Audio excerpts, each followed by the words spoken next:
Right hand side top corner, sir, of your laptop. Right hand side top corner, what I see is I'm not getting that kind of options. I see. Gopal boss, since sir is using Mac, so maybe a different configuration appearing on his screen. नहीं Mac नहीं है हाँ ये regular अपना. So anyway, it's okay. Replace pin. We will start. I think anyway we time wise. Let's. So that helps me with the view of the everybody. Thoda even side by side is also not allowing.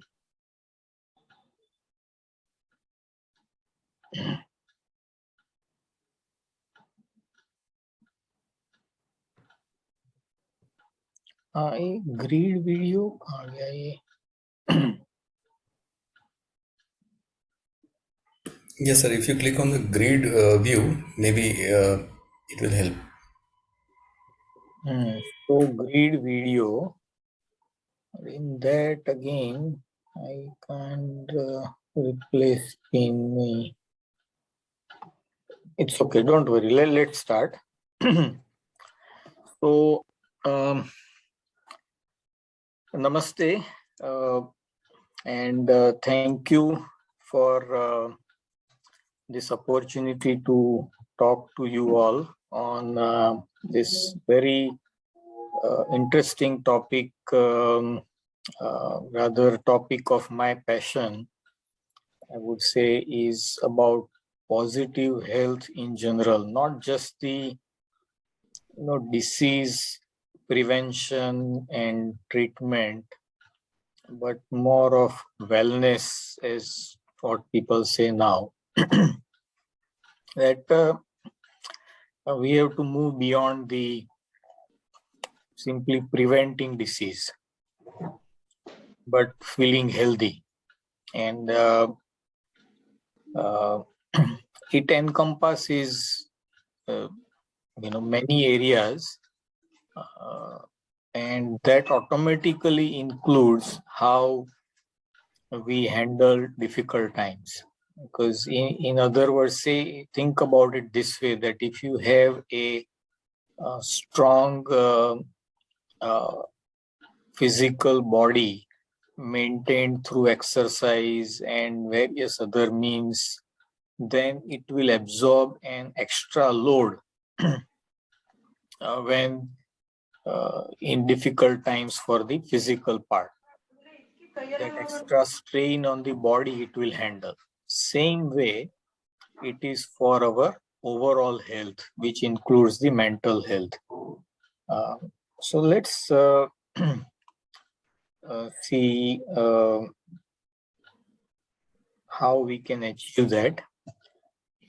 So I'm going to cover a little bit of theory, not too long, and then we'll talk about the stress. And everybody, we say that there is a lot more stress, and then we talk about mind, mental health, and then I'm going to prescribe what should we be doing. In doctor's language, there will be a prescription starting from 20th slide onwards. Rather than all theory, we will straight then go to what should we be doing. So now when we say mental health, it's not always that somebody is depressed and is having need for antidepressant or his anxiety disorder.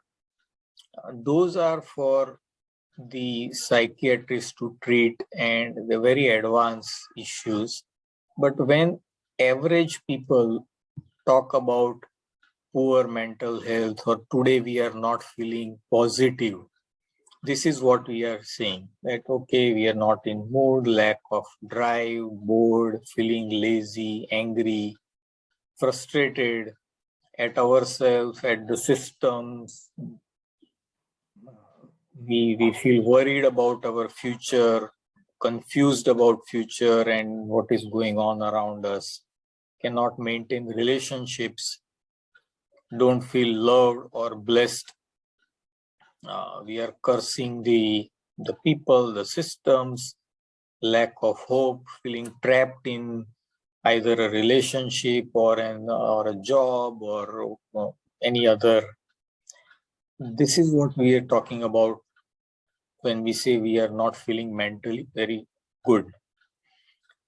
And how we say what is good mental health, when we look at those people or ourselves, that those days we feel happy, we are in a good mood, we feel content with what we have, there is a creative energy, we are clear what we need, what we have,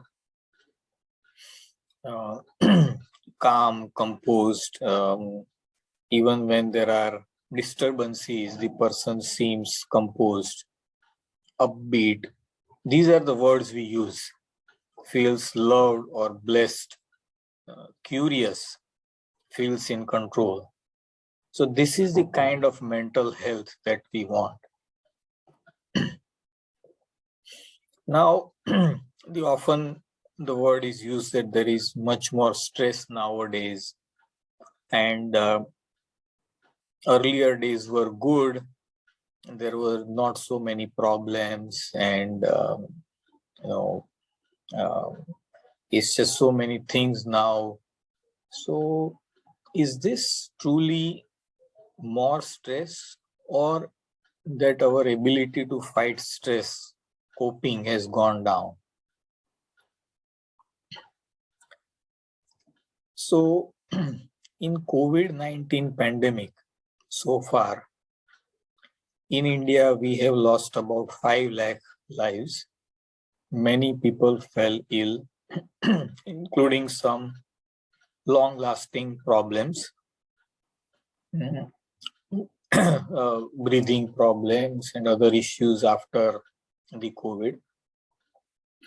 Many more lost their jobs, and many went below poverty line, and the quality of education was poor. World over, about 50 lakh lives have been lost so far.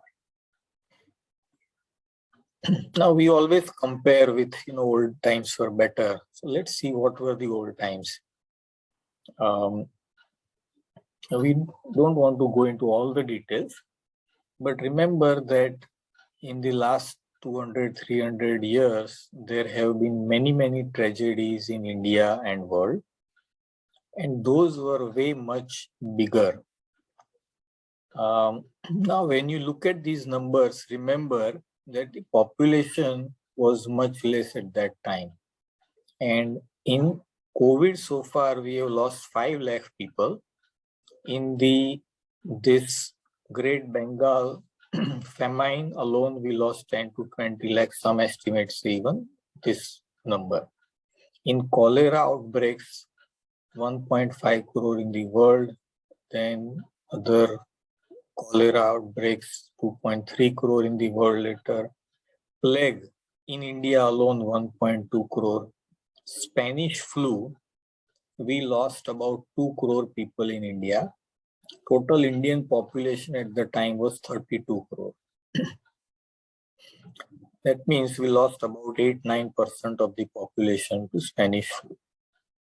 Today, in 2020, we are 130 crore people, and we lost 5 lakh people.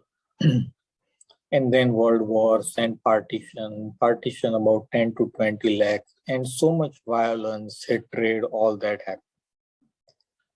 So you can say that in comparison to the pandemic that we are facing, our forefathers have suffered much, much worse, tremendously more. On top of that, they had extreme financial challenges. There were very few opportunities for education, growth, entertainment. There was a lot of injustice by the British rulers, including even torture and even earlier rulers. There was no democracy for at least several centuries. And there was serious lack of medical facilities. So practically every family had one childhood death, one older death in a productive age group. There were a lot of maternal deaths, malaria, tuberculosis, pneumonia, cholera. These things were rampant. Even without the pandemics, they were there throughout the year. And there were many, many communal riots practically every year and many times a year for decades. In addition, even day-to-day difficulties due to lack of water, power, gas, roads, personal vehicles were very few. Of course, no internet, no restaurants. So there was no such sports of no online ordering or even go and eat anywhere, and no maid services. So imagine that they were going through all this in their day-to-day life. On top of that, they had these huge tragedies. Compared to what we had is the pandemic. However, what did we not lose during this pandemic? We did not lose our infrastructure, homes, roads, schools, hospitals, etc., unlike wars. We did not lose our dignity, no torture, rapes, war crimes, injustice, no loss of freedom. We did not lose our love for neighbors because there were no communal riots here. In fact, the whole world came more together.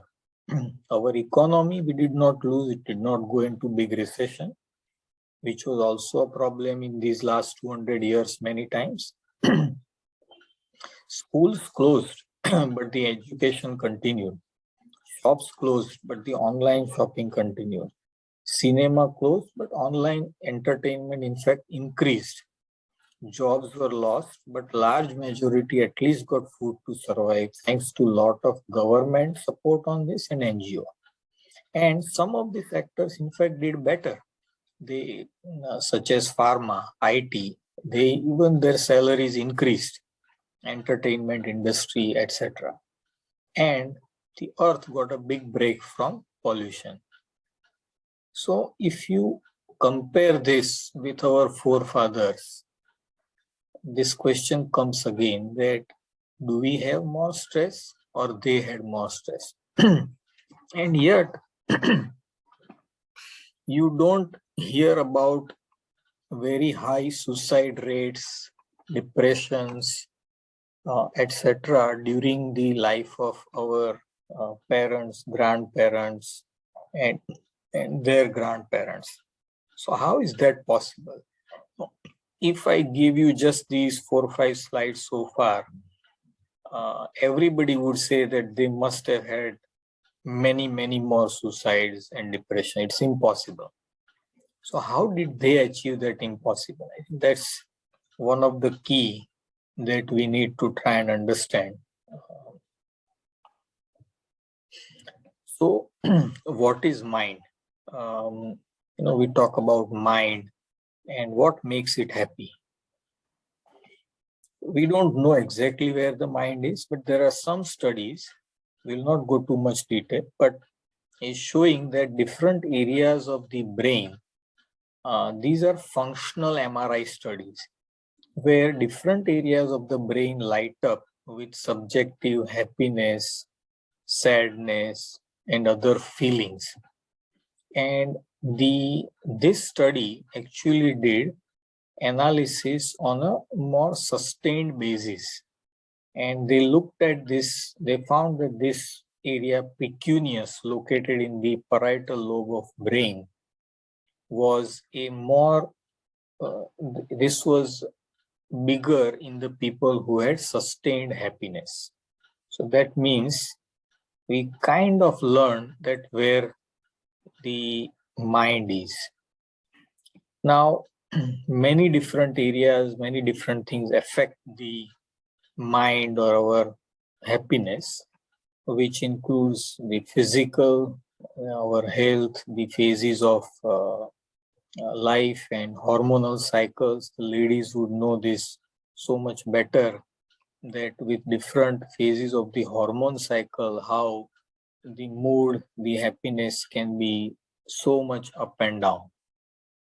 So clearly, there are physical aspects of body which have an impact on our mental aspect. We all know the other emotional, financial, relationships, spiritual situation, even whatever is the weather can affect our mood.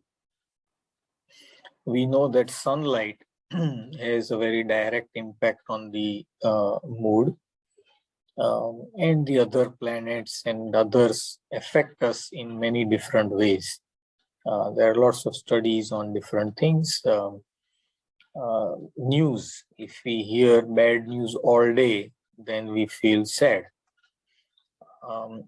We also seen, that there are some people who seem to be always happy.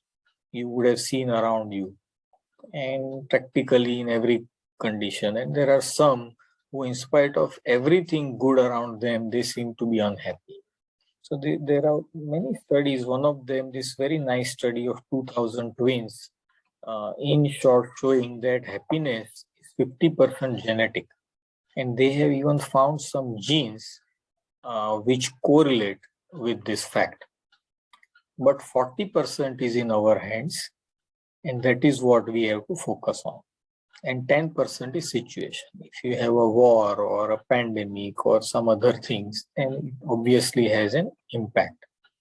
But still 40% is in our hands, and we are not the slaves of our genes. Even that can be overcome to a large extent. Most people think that more money means more happiness.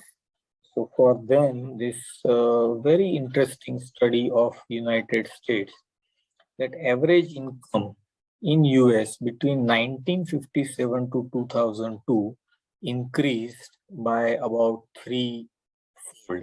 This is the average income. Whereas the very happy people, that percentage remained same at around 30%. It did not increase. Otherwise, the nation should have had a lot more happy people if the whole nation was getting so much richer. Then there is a world ranking of happiness of the countries. And in these countries, if you can see, most of them are Europe, US, Australia, New Zealand, and Israel in the top 20. But yes, of course, they are rich, but the money is not the only thing, because Middle Eastern countries are also very rich, but they are not on this list. So they tried to analyze these other aspects, and in short, they found that apart from money, there was also a very important impact of social support, healthy and long life, freedom to make choices, generosity, and the feeling of perception of the low corruption level. So these also seem to matter a lot in this study. As you can see here, the dark green is the part they attributed to the money part, the final, and these other bar are being attributed to other aspects of happiness. What we need also changes with age, with our age. So as we age, our needs change. So when in the very young age, our needs are more physiological, like food, sleep, etc. And so this is the earlier needs. Then the needs come for the safety. So that is finance, security. Then love and belonging, so social, friends, etc.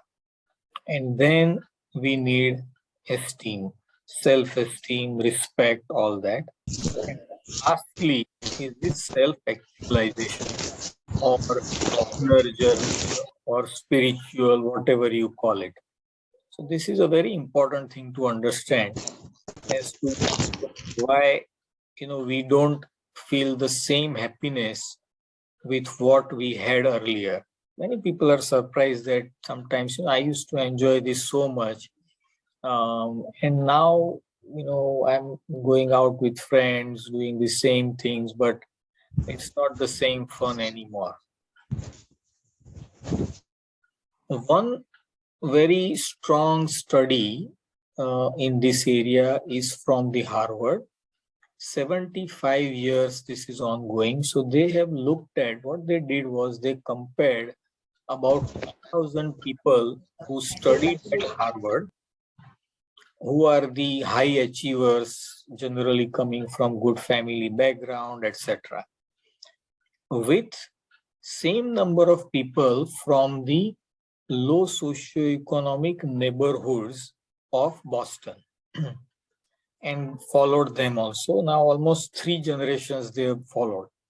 Even the principal investigators of these studies have changed, and there is, I think, a 4th professor now following up. So in short, what they did, what they shown is that relationships are the most important aspect of the happiness and healthiness. So good relationships, they mention 3 big lessons. Many of you may be aware of the TED Talks, which are some of the very good, concise talks on important topics. And one of this was by the current professor who is looking after this study. And he said that we saw 3 big lessons.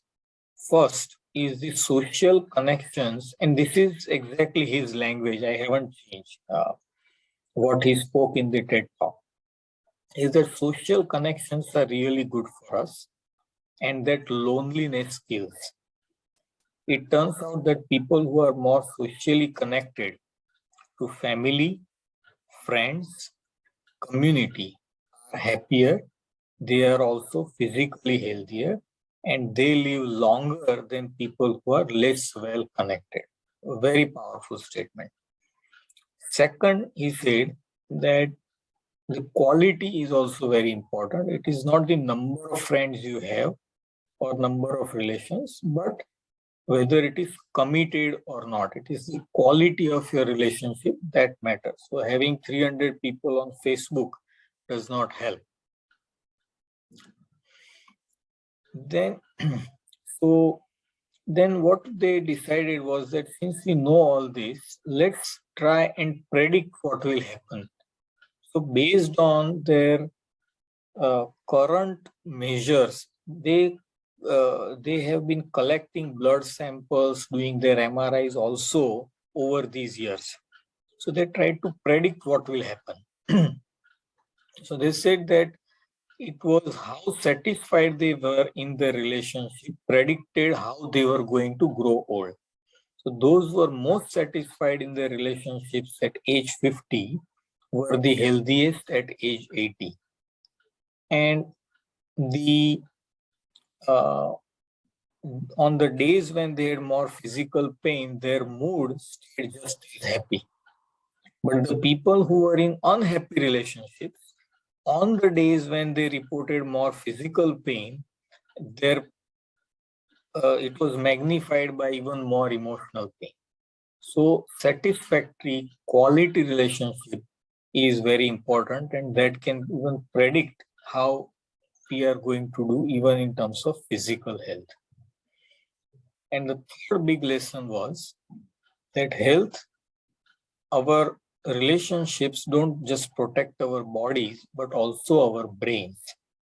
So people who are in a good relationship also, and they felt that we can count on the other person in times of need, their memories stay sharper longer. You know that Alzheimer's, memory loss is very important issue in US, and that is why they even focused on this part. And those who felt that they could not count, even though they are in relationship, but it's not a quality relationship, their memories declined earlier. Now, when we say good relationship, it doesn't mean that it's all nice and we never fight. This is also very important statement.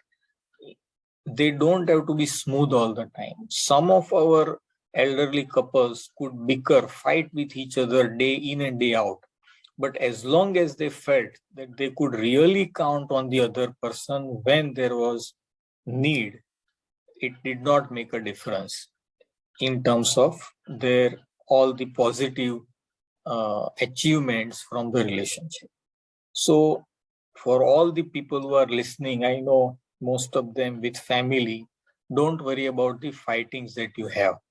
Make sure that the relationship stays and you don't go in isolation. Continue the dialogue, even if it is in terms of fighting. So now, then he says that, well, if it is so good, so important, if it is the most important thing, then why is it so hard to do it? Well, because we are human. He says that we like quick fix, something we can get that will make our lives good and keep them that way. Whereas relationships are messy, complicated, and the hard work of tending to family and friends, it is not sexy or glamorous. It is also lifelong. It never ends. You have to keep doing efforts to maintain the relationship. The people in our 75 study who were the happiest in retirement were the people who had actively worked to replace their workmates with new playmates. Because as you retire, many people lose all the old colleagues. It's a different environment. Some change the city, but these people made new friends. They make sure that they did not give up on making friends.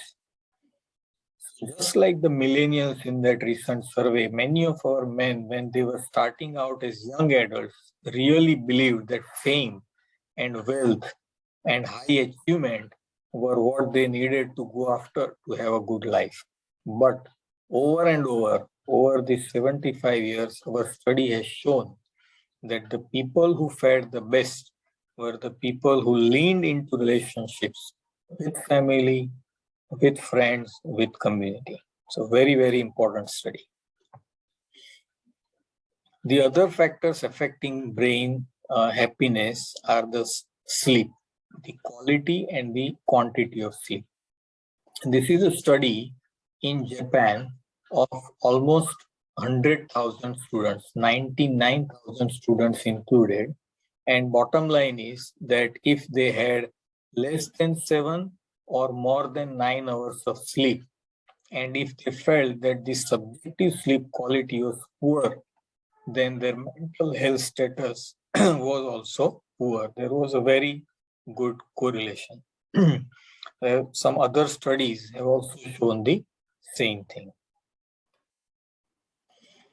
Now, coming to something which many people don't know is happy gut, happy brain. We have 30 trillion human cells, but just 40 trillion bacteria in our gut itself. Additionally, so many more on the skin, mouth. Now, these are affecting the brain in several ways.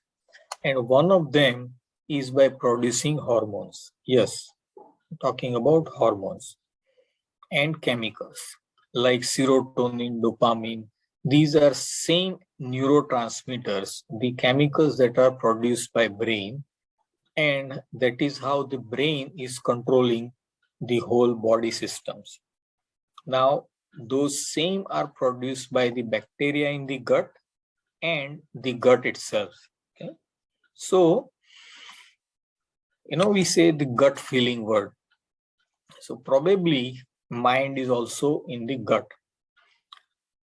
one study done for depression using dietary change, 12 weeks of Mediterranean diet versus counseling. These are patients who are already on antidepressants and those drugs were continued. And it showed that the 30% better improvement with diet change versus counseling. So you can see the strong impact of diet on our mood. And there are many more studies. I've just taken few examples. Our neuroendocrine, so brain, the hormone system and immunity all are connected. This is known as the brain-gut microbiota axis. So these are very powerful axes. Some studies have shown that these researchers are, they come up with very interesting ideas for even doing research. So what they thought was that let's study people who are happy. How is their gut doing? What kind of bacteria are in their gut? And they showed that these people who had higher quality of life, high in openness, all that, their bacteria in their gut had better diversity and certain specific types of bacteria were more in number in their guts. There are many studies on the so-called psychobiotics. We talk about probiotics, they are talking the word psychobiotics, which is showing that significant link between gut microbes and mental well-being. So these are beneficial bacteria and the dietary soluble fibers, the fibers which come from the fruits and vegetables, they increase the growth of good bacteria, and these good bacteria have an effect on our psychology. So psychobiotics, amazing research. So in summary, what have we learned about mind today? So looks like mind is located in brain, gut, and very likely other areas too. And our needs change with age, and our needs are affected by what we have seen in these studies: relationships, financial and other security, quality sleep, health of our gut, the microbes in the gut, exercise, our genes, virtues, that is the choice of freedom, generosity, ethical behavior, etc. Nature and the situation. Out of all these factors, genes we don't have a direct control, and situation we have little control. Rest we have a lot of control. Nature we don't have direct control, but getting the sunlight, for example, is in our hands by, say, waking up early in the day. We've discussed this neuroendocrine immune gut microbiota axis, and this I've added on my own. I believe that musculoskeletal system someday will also be found by researchers to have a very strong impact on this whole axis. So let's see how many of these we can influence and how we can make our mind more happy. Before we go on, a lot of things you may be reading in all sorts of media and the discussions and suggestions from other people. So how to choose what to do and what to follow? The simplest is to follow what is around you. Closer the people, more relevant the solution is likely to be. So don't try and pick up Mediterranean diet, for example, or olive oil. That comes from Middle East. Look closer. Something which is in our culture. So if you are from South, for example, then don't try to copy diet from North or vice versa. Okay? If you are a Gujarati, if you are in Saurashtra, you have a different diet pattern. Don't try to change suddenly to all the way some other person's diet. Look at what your family is doing, your grandparents, parents, and the family members that by your definition are happy around you. Same way, look at friends, colleagues at work, community members. You can read some good high quality books, videos, etc. But very important thing is these efforts have to be sustained. Nothing works if you do it only for few months, because happiness is a long-term project. Okay? So do things which you can maintain, even if they are in small magnitude. Also follow what seems to work for you. So if you are eating something or doing some exercise or whatever is your routine, and you seem to be doing well, then you don't have to find a reason for that. You don't have to change because the newspaper article said that everybody should do this, everybody should have 8 glasses of water a day or so many fruits a day, like that, or 10,000 steps. Don't do that. Every human being is different. Don't compare. If you are happy and sustaining, then that is good enough for you. Luckily, the same solutions for mental health work also for the physical health, including prevention of cancer, heart disease, stroke, diabetes, arthritis, osteoporosis, etc. So that's the good part, that whatever we do here, it affects both our physical and mental health. So let's, I think in interest of time, we will leave some of these. Now, many people would have this, okay, I know what is good need to do, but I cannot implement. So it's kind of like, you want to buy so many things, but you don't have enough cash. So same way, for implementing these things in life, you need cash, mental energy.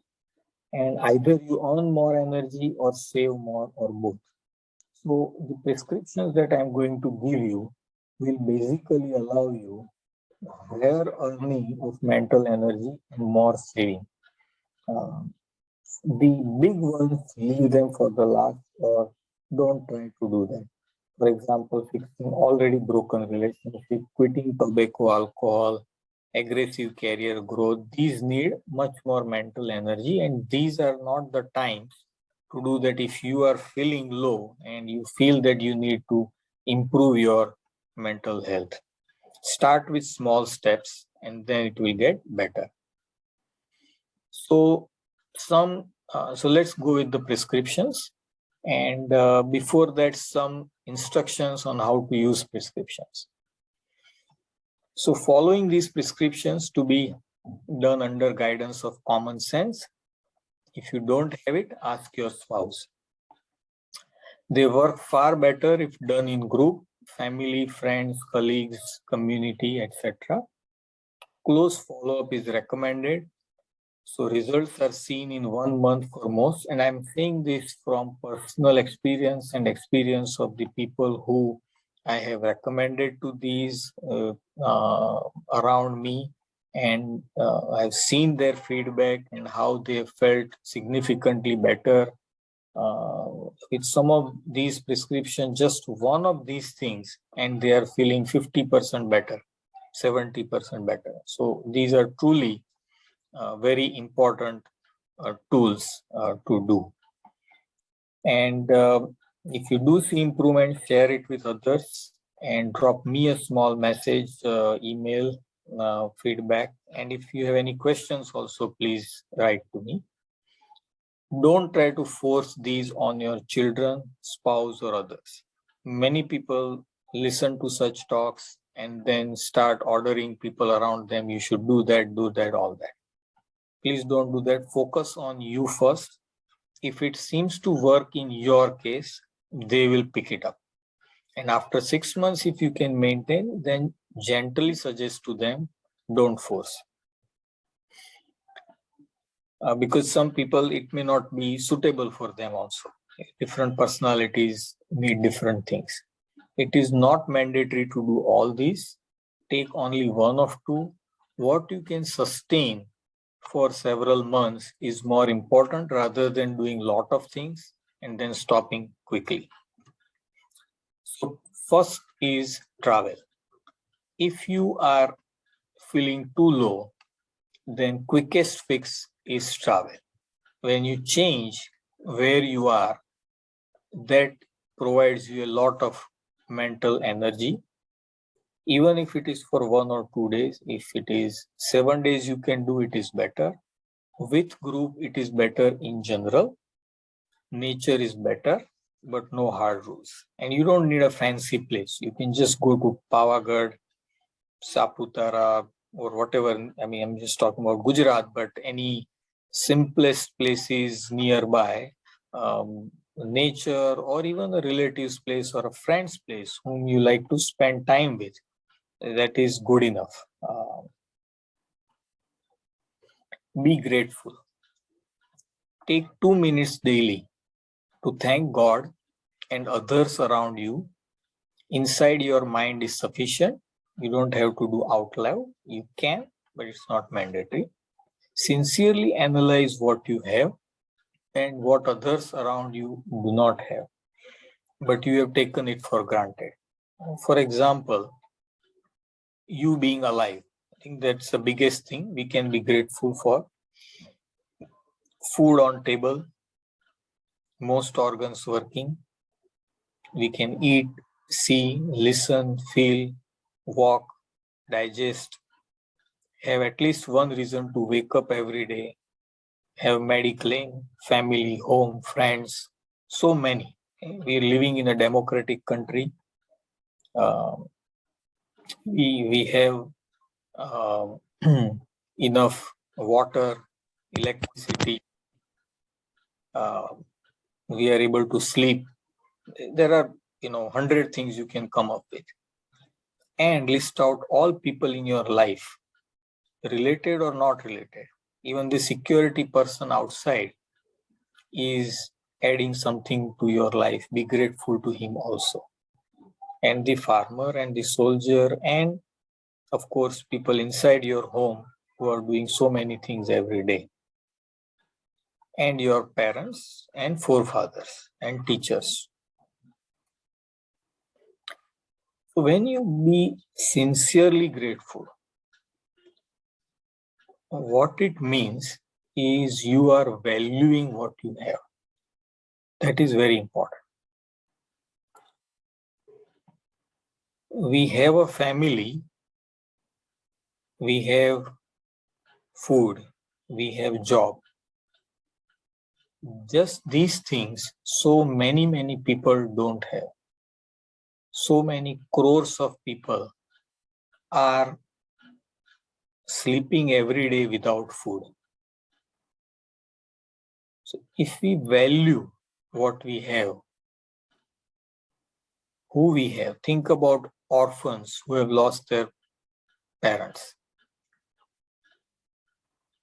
And secondly, you will start respecting who is providing you those things. The person who is cooking for you, who is cleaning, who is providing you job, and so many other things. Because a large number of our issues actually arise from our expectations that I don't have enough of this, that, those relationships, etc. So gratefulness, if you keep doing this every day, just 1 or 2 minutes, and a lot of these will get better, and it will free up a lot of your energy and make you feel much happier. Now, gratefulness is like earning money, and acceptance is like saving money. So when you accept, you stop fighting. That will save a lot of energy. Gratefulness will earn you energy, this will save you energy.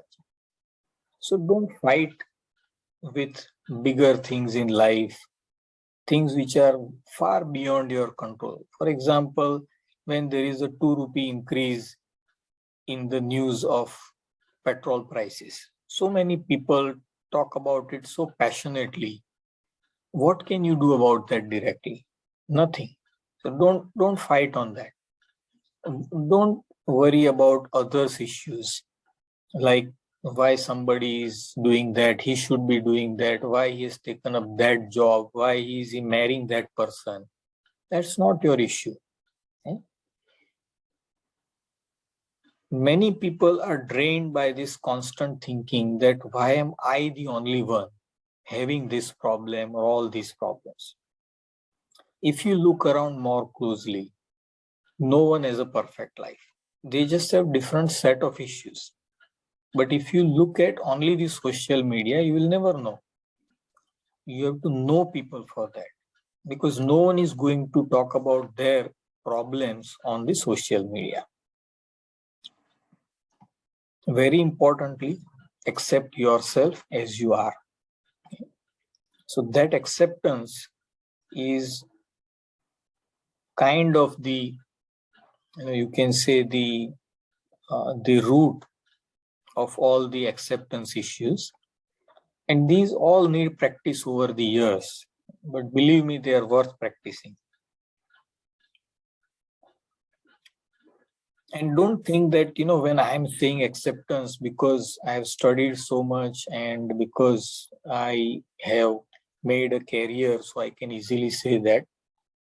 Many people in same stature as me don't have acceptance of their self, because they are still in competition, they're still comparing with others on so many aspects. So acceptance issue is at every level. Now the third is daily routine. If you can afford to do only one thing, then daily routine is the one for you. This is an extremely powerful medicine, and how it has been said in our culture differently, that in Gujarati, I'm quoting this, Vehla sui vehla uthe je narveer, bal buddhi ne dhan vade, sukhma rahe sharir.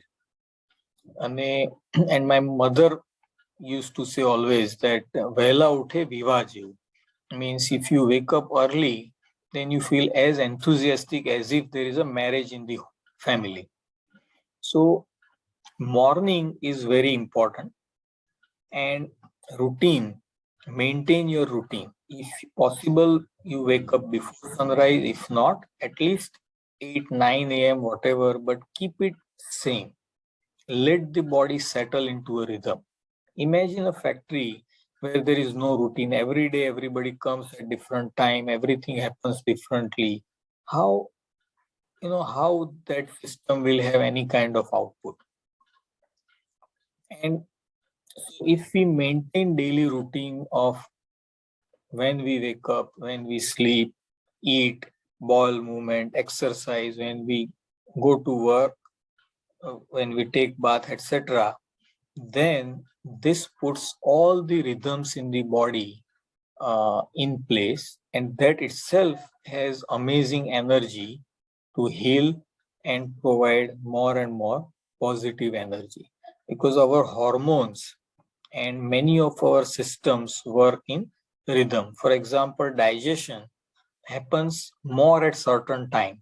So if you eat the same amount or same type of food at 2 different times, the digestion will be different. Or the exercise, if you do, will have a different impact on different time. In fact, this research is now coming into more and more into the modern medicine also. And one of the proof is that immunotherapy, which we now use in cancer so much, if immunotherapy is given before, I think 4 or 5 p.m., so in the daytime, it has a better outcome in the cancer.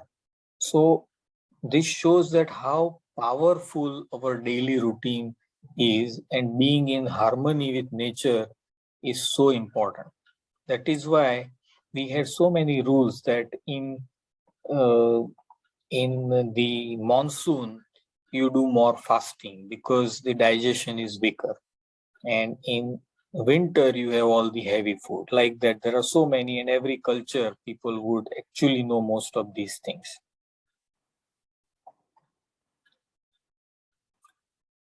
The next is again the old wisdom that our seniors used to say in the family, पैर को रखो गरम, पेट को रखो नरम और sir को रखो ठंडा, फिर भी आवे वैद तो मारो उसको डंडा. So basically these three things are very important and we'll see how. So when you're saying पैर को रखो गरम means you keep active and the role of exercise. We all know about yoga, and which has proven track record of few thousand years. Exercise in any other forms that you like. Keep active in your daily routine, whether you do household chores, go walking to buy, don't take your vehicle if it is 10-15 minutes away. Park your vehicle as far as possible from home, office, shopping, etc. So that way automatically you have to walk. Take stairs wherever there is a chance. Take up sports, dance, cycling club, hiking club, any of these things you can do, which puts you in more physical activity automatically. And group activity again is better, as we have earlier mentioned that for anything, group activity is better. But ensure that a lot of physical movement is put into your daily routine. Then, पेट को रखो नरम. So how do you do that? Eat enough. Eat at peace. Eat with gratitude. And eat simple. We fuss so much about what to eat, but more important is these things. So eat enough means don't do it too much or too little, so that after the meal you should not feel hungry or uncomfortable. That is when you know that you have had adequate food. Don't push it even if you like it. Very important next point is eat at peace. So don't jump to the food as soon as it comes. See it, smell it, and then slowly chew it very thoroughly. Try this. If you take long time and thoroughly chew the food, automatically you will have much more satisfaction with less amount of food and less choices. This obviously is better for weight control, but of course for mood, happiness, and many other health benefits. At peace also means that you are not in front of any screen, no television, phone, not even music, no gadgets. Wash hands and feet and face before meal, so this will calm your nerves. More fruits and vegetables, you already know. Less fried, less processed, less outside food, including the so-called healthy cereals or healthy snacks, which are processed, are again not so healthy. And home cooked is the best. Participate in cooking or preparations of cooking, like cutting vegetables if you don't know how to cook. This will become a sweeter meal for you and your spouse both. And again, this is a serious prescription, so this is not a joke. I mean this. Reminder, all prescriptions work far better in group with family, friends, colleagues, community. So wherever possible, do these things in groups. Then last is Sarko Rakho Thanda. So how do you do that? Thanda means you keep it cool, free of anger, worry, jealousy, ambition, lust, etc. Now, most people try to control brain through thoughts, by counseling, by advising or listening to advice.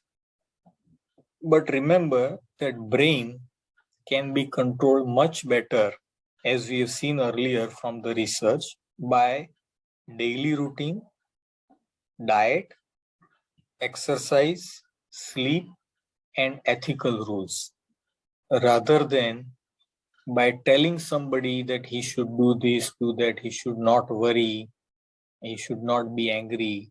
These things have a far better impact. Okay? For brain also, just like stomach, enough is important, not too much work, not too little work. So must give brain rest on Sunday, no news, no screen. Instead go to temple or visit family, friends, or go to any simple local park, anything. Do reading of scriptures, anything but related to work. And whenever there is a chance, don't miss celebrating festivals, marriages, other functions, must attend those. Gratitude again helps brain to produce positive neurotransmitters, and ethical rules keep you in safe limits and at peace. Imagine that if you're not doing corruption, then it's so much easier. You're less worried, you can sleep well. If you are ambitious, that is good. But if you are ambitious, but you have limits that I will not hurt others for my success, then you will feel much better. Mindfulness. This is a form of meditation where you pick up wherever possible, preferably once a day or at least once a week, you do one activity with complete focus. So even if you are eating, all your focus is on the meal. The how is the meal looking, the smell, the texture, what is inside, what spices, what kind of utensils. You keep all your focus on the meal for that 15, 20, 30 minutes. When you go to nature, you look at the nature in all the details, no other things, not even any music. Walk, you see every step of yours.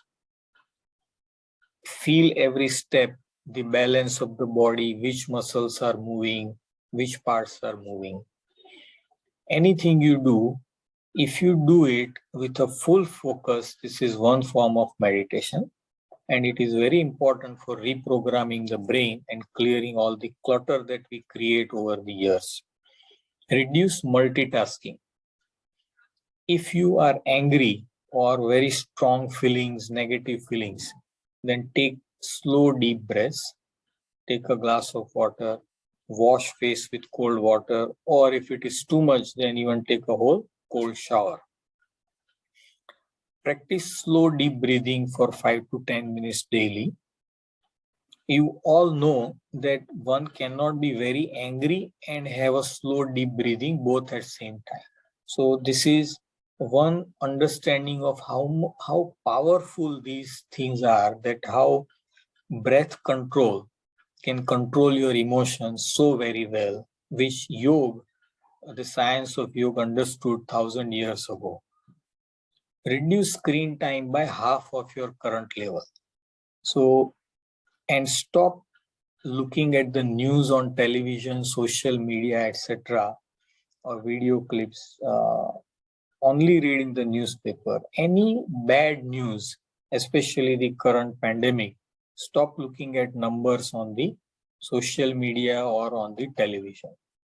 If you feel that you are feeling too low, then you need a quick start, then log off Facebook, WhatsApp, Insta, etc. for 7 days, and you will feel great. Believe me, that will provide you a quick cache, the mental energy.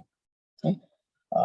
Screens make our brain unorganized, tired, addicted, and we leave us very low. Sleep hygiene to improve the quality of sleep. What does the American Academy of Sleep Medicine say about sleep hygiene? So, wake up at same time Get up at the same time every day, even on weekends or during vacations. So this is not your grandfather saying, okay, or mother saying. This is American Academy of Sleep Medicine telling you that wake up at same time even on weekends or during vacations. See this, how powerful these things are. Okay. Then few other things you already know that even if you don't, so if you don't fall asleep after 20 minutes, get out of bed, do some light activity without light exposure, no electronics. Use your bed only for sleep and sex. Don't work in the bed, don't watch TV from the bed. Okay? Keep the atmosphere relaxing, turn off devices at least 30 minutes before bedtime. Keep 2 to 3 hours of gap between meal and bedtime. If you feel hungry, eat a light, healthy snack. This is my suggestion. Take only milk as far as possible. As for Ayurveda, milk at night is very useful for good quality sleep. Exercise regularly, avoid caffeine in the afternoon or evening, no alcohol before bedtime, and reduce your fluid intake before bedtime so you don't have to wake up in the middle of night for the bathroom break. Meditation. I think you all know about it, but probably very few people are practicing. It is the most powerful way of reformatting brain.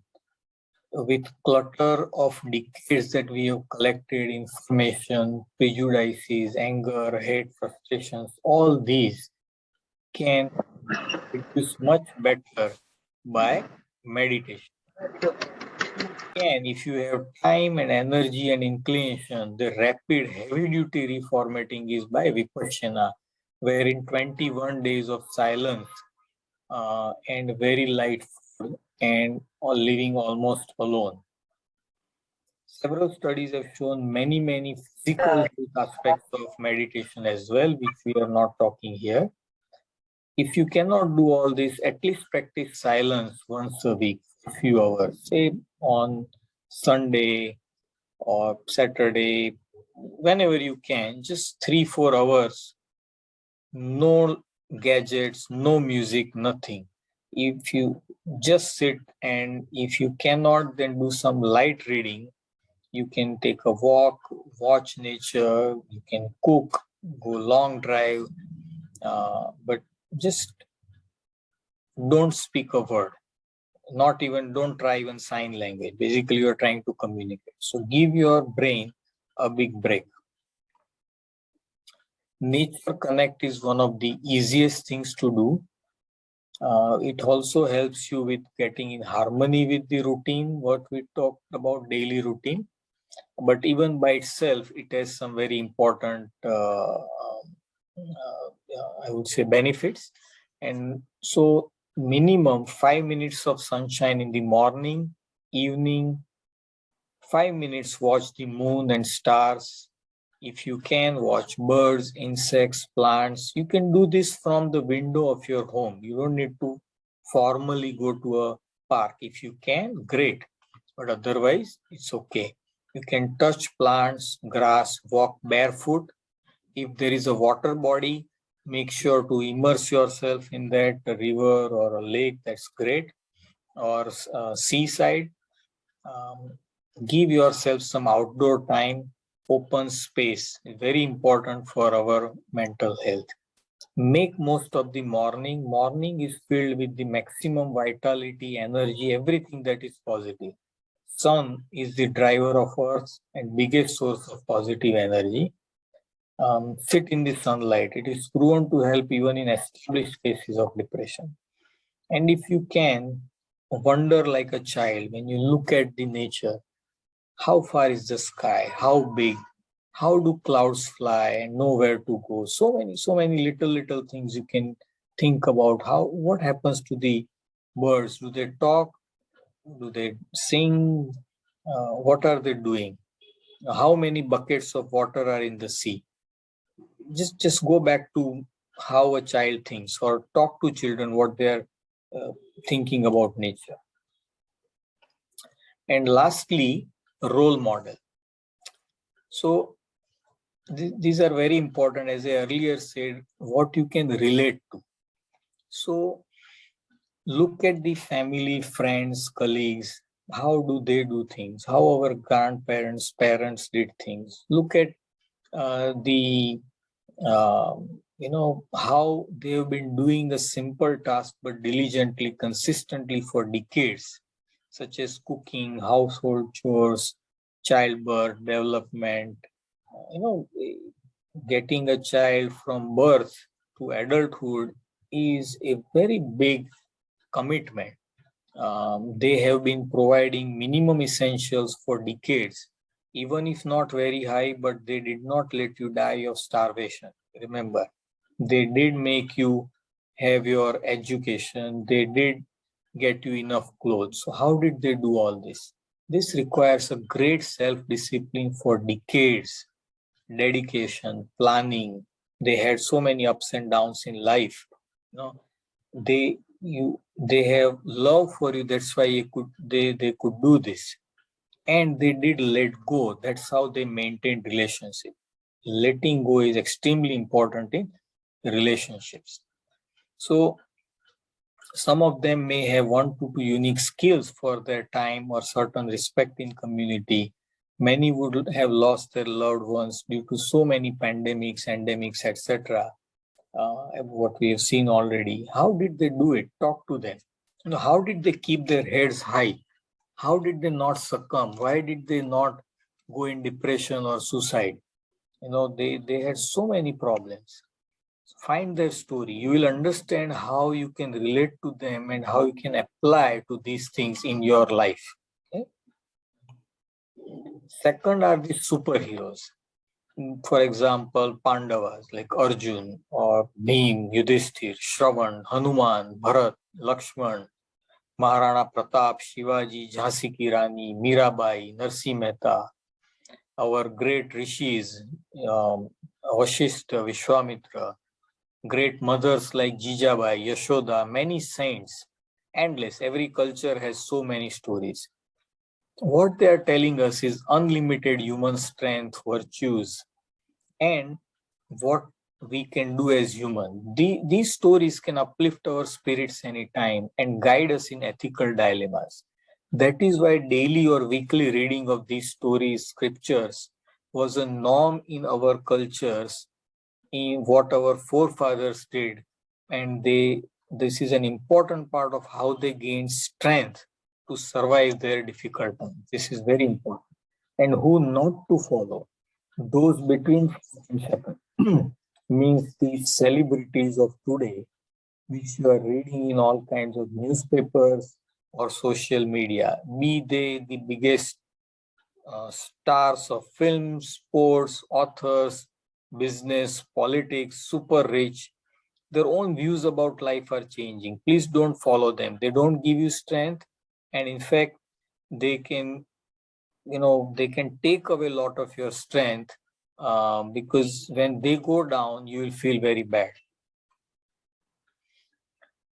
Learn something new if you can, like cooking, language, singing, anything, so many things. Create something new if you already have some energy. It requires initial high energy, but then creates a lot of good energy, and it lasts very long. Or join a group, somebody who is already doing that. Be a part of that. You can do many things. One of the simple thing I would say is create a document for family reference on superheroes within your family, extended family. How did they handle the difficult times in their life? And you will learn a lot from them, and that would automatically will be incorporated into your life when you sincerely try and make a documentary on that, and learn that sincerely from them. Once again, a reminder that all prescriptions work far better in group, family, friends, colleagues, in community, and don't forget common sense. Thank you. And remember to email feedback or any questions related to this prescription at this email, chirag@yahoo.com. Please note A after Chirag. My gratefulness to Shri Birjubhai Acharya, third generation yoga practitioner and Nadi Vigyan expert, and his entire family, including his grandfather, who has taught me a lot of these things and have had endless communications for many years, almost now 3 decades of relationship. Parents and the extended family, I would say lots and lots of our extended family members, in-laws, my wife, children, friends, colleagues, patients, community members, teachers, and countless other people for showing the way by living, for sharing their ideas with me, trusting and encouraging me.